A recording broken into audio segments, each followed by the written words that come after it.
दर्शकों, इस वक्त हमारे समक्ष है न्यू लाइफ हॉस्पिटल के डायरेक्टर डॉक्टर हेमंत छाजड़, जो कि लेप्रोस्कोपिक एंड जनरल सर्जन हो। सर आप जी सर, हम आपसे ये जानना चाहेंगे कि पोस्ट कोविड सिंड्रोम में देखा गया है कि low immunity, uncontrol blood sugar के चलते काफ़ी ऐसी समस्याएं पैदा हो रही है, खासतौर पे लीवर और गॉल ब्लैडर से संबंधित। आप एक सर्जन हो, तो किस तरह के आपके पास समस्या आ रही है, उस बारे में आप बताइए।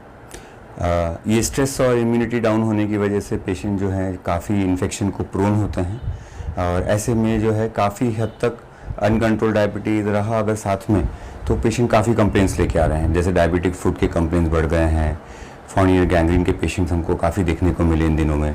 ऐसे ही गॉल ब्लैडर के इन्फेक्शंस जो है वो भी ज़्यादा देखने को मिल रहे हैं। तो ये सारे ऑपरेशन वाले जो पेशेंट्स हैं, जो पहले इतने नंबर्स में नहीं आते थे, वो अभी इन दिनों में ज़्यादा हुए हैं। ऐसा भी देखा गया है कि सर ये जो थ्रोम्बोसिस है, नेक्रोसिस जो है, मतलब पैरों में वेन्स में जो ब्लॉकेज हो रहा है, क्लॉटिंग निर्माण हो रही है, उससे संबंधित भी ऑपरेशन काफ़ी बढ़ गया है। उससे संबंधित क्या एनालिसिस है? ये थ्रोम्बोसिस की वजह से आंतों में जो ब्लड की सप्लाई है, अगर वो उसके जड़ पे ही अगर रुक जाती है बिकॉज थ्रोम्बोसिस की वजह से, तो आंतें सड़ने लगती है, वो काली पड़ जाती हैं। ऐसी स्थिति में कई बार ऑपरेशन करके उतनी आंत के हिस्से को निकालना होता है।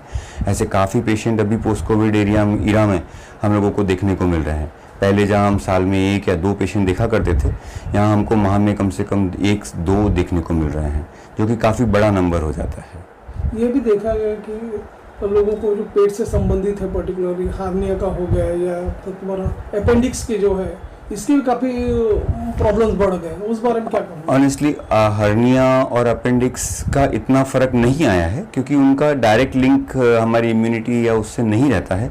पेट की कमज़ोरी है जैसे दीवार की, तो उसकी वजह से हर्निया होते हैं, वो ज़्यादा देखने को नहीं मिल रहे हैं। लेकिन उनके नंबर्स इसलिए बढ़े हैं क्योंकि कोरोना काल के अंदर कोई ऑपरेशन करवा नहीं पाया, और वो हर्निया के पेशेंट जो हैं अब सडनली जैसे ही ये ख़त्म हुआ है, लॉकडाउन्स खुले हैं, पेशेंट बाहर निकलने लगे हैं, तो हमको वो नंबर ज़्यादा बढ़ के दिख रहे हैं।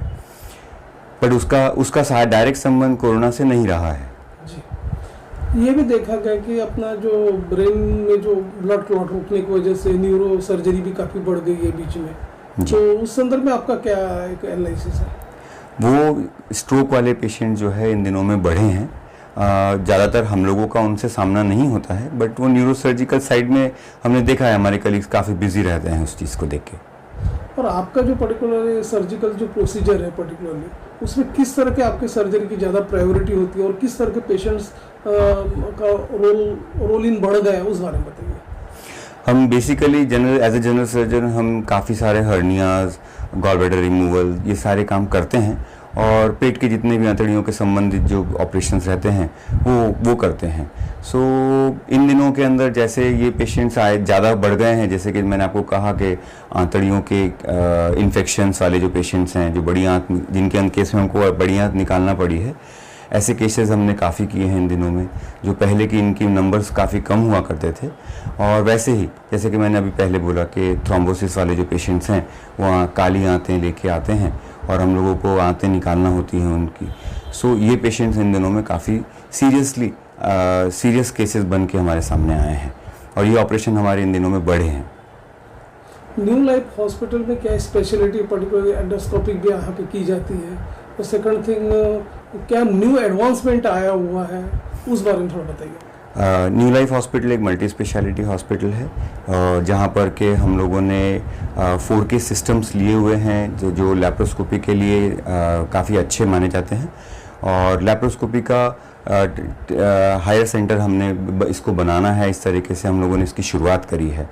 यहाँ पर न्यू लाइफ हॉस्पिटल में हम लोग सारा लैप्रोस्कोपी, एंडोस्कोपी वर्क करते हैं, साथ में न्यूरो का काम भी हमने यहाँ चालू किया हुआ है। सो आने वाले दिनों के अंदर हम लोग इसमें और ऑपरेशंस करने वाले हैं, ऐसे हमारा प्लान है। यहाँ पर फीटल मेडिसिन का भी बहुत काम होता है। ये फीटल मेडिसिन के क्षेत्र में हम लोग यहाँ पर 7 से 8 साल से नागपुर में कार्यरत हैं। डॉक्टर नीलम छाजड़ उसका देखरेख करती हैं, और आने वाले दिनों के अंदर एक बहुत अच्छा सेंटर जो है फीटल मेडिसिन का, वो हम यहाँ पे चालू करने वाले हैं। सर, ये भी देखा गया कि जैसे पोस्ट कोविड से जो पेशेंट है, जो बाद में अभी रिकवरी स्टेज में है, तो उनमें भी देखा गया कि जो डाइजेस्टिव ट्रैक में काफ़ी कॉम्प्लिकेशंस आ रहे हैं, उसकी भी सर्जरी थोड़ी बढ़ गई है। तो उस संदर्भ में आप क्या कहेंगे? काफ़ी स्ट्रेस देखा गया है, उसकी वजह से एंडोस्कोपीज़ वगैरह बढ़ी हैं। हाँ, लैप्रोस्कोपिकली हम लोगों के गॉल ब्लैडर सर्जरीज जो हैं वो काफ़ी बड़े हैं।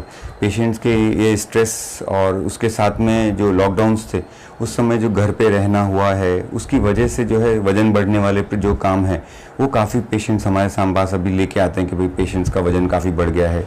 और उसका जो वज़न कम करने वाले जो पेशेंट्स, ओबेसिटी वाले पेशेंट्स, वो बढ़ के आए हैं, वो ऑपरेशन कराने के लिए भी तैयार होते हैं। वो हमसे इस बारे में बातचीत लेने, कंसल्टेशन लेने आते हैं कि भाई वज़न कैसे कम करना है। सो ये सब काम इस पोस्ट कोविड एरा में हमको को ज़्यादा देखने को मिला है। सर, पोस्ट कोविड पेशेंट जो है उसके लिए आपके जो अपना न्यू लाइफ हॉस्पिटल में किसी प्रकार का रिहेबिलिटेशन पैकेज है, उस बारे में बात बताइए। हम पेशेंट्स के जो साइकेट्रिक पार्ट है उसमें या पेशेंट के साइकोलॉजी के लिए जो है यहाँ पे रेगुलर बेसिस पे ओपीडीज करते हैं।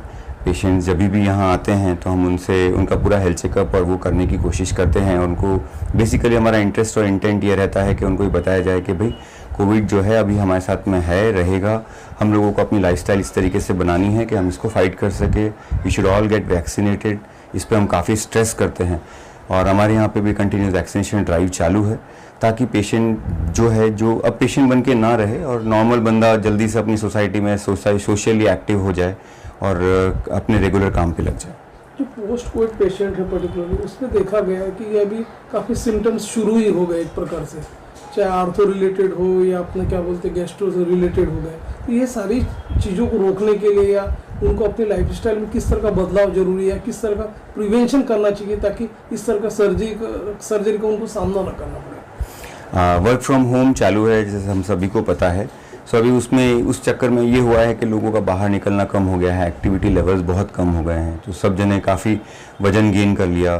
सो ये सब चीज़ें पेशेंट आके बताते हैं कि भाई इन कोविड एरा के अंदर हम लोगों को ये सब चीज़ें करना पड़ी। तो मैं एक ही चीज़ कहता हूँ उसमें कि बैक जैसे हम पहले थे, जैसे एक्टिविटी थोड़ी सी बढ़ाइए। अब अगर बाहर नहीं जा सकते हैं तो कोई बात नहीं, घर पे थोड़ी सी एक्टिविटी बढ़ा लीजिए, योगा करिए, एक्सरसाइज करिए, सो दैट आप फिटनेस रहेंगे। अगर आप फिट रहेंगे तो एज इट इज़ हॉस्पिटल की ज़रूरत नहीं पड़ती है।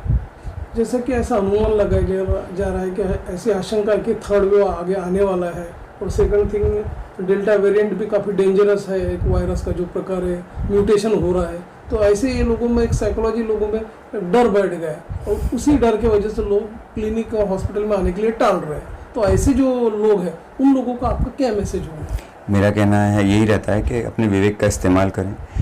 कोरोना हुआ है, ठीक है, अब हमको इसके साथ में जीना है। इससे फाइट करने का जो बेस्ट तरीका है वो है सब जने मैक्सिमम पॉपुलेशन जब वैक्सीनेट हो जाएगा तो ये फैलेगा कम और हमारी जो इम्यूनिटी लेवल्स अगर अच्छे रहे सो आने वाले समय में हम उसको फाइट कर सकते हैं, सो ताकि ये फैले ना। और अगर हम वैक्सीनेट हो जाएं और अपने आसपास जो भी वैक्सीनेट नहीं हो रहा है उसको समझाएं, वैक्सीन हेजिटेशन जो है वो कम करवा के लोगों को मोटिवेट करें। जितना ज़्यादा लोग वैक्सीनेट होंगे उतना ज़्यादा सोसाइटी के लिए अच्छा रहेगा। ये बात हमको समझ में आनी चाहिए। सर, आपके हॉस्पिटल में अभी वैक्सीनेशन ड्राइव भी स्टार्ट होने वाला है और चालू है आपका, तो किस तरह का 45 प्लस 18 प्लस किस तरह का आपका वैक्सीनेशन ड्राइव शुरू है? जैसे कि गवर्नमेंट का वो है, हम लोगों ने अपने यहाँ पे 18 प्लस में सभी पेशेंट जितने भी आते हैं वॉक-इन्स और जो बुकिंग करके आते हैं सभी का वैक्सीनेशन चालू है।